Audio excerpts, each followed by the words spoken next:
E aí pessoal, e aí Guilherme, fazer um vídeo aqui do hack do Flint. Beleza, então vamos lá, fechar aqui, tá, recurso.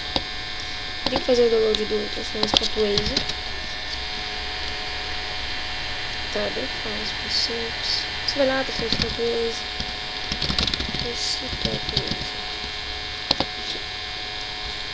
Você vem aqui no primeiro, vai ter bem aqui, clique para baixar, é isso.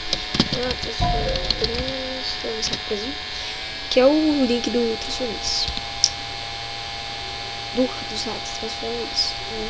Então vamos lá, vai abrir essa janelinha, vai fazer download,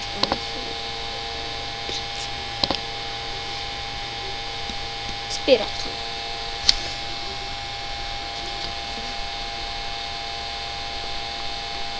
Tá, o primeiro lá você vai fazer download no Mediafire, vai aparecer no seu WinRAR. Beleza, aqui vai estar o Transformers.exe, executar. Transformers, vai carregar, você vai apertar aqui. Vai carregar seu Transformers, né? Carrega. Beleza. Belezinha. Então você vai colocar aqui seu nome.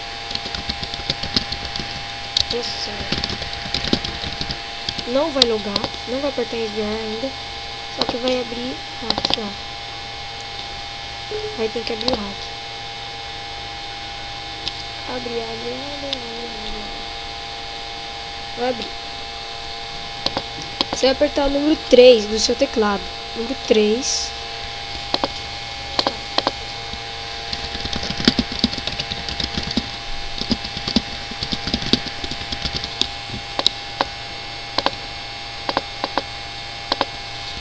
Aperte o número 3 do seu teclado.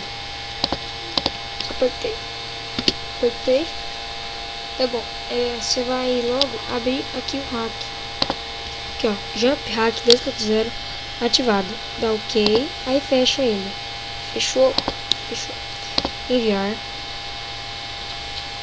Transformar. Vai carregar esse Transformers.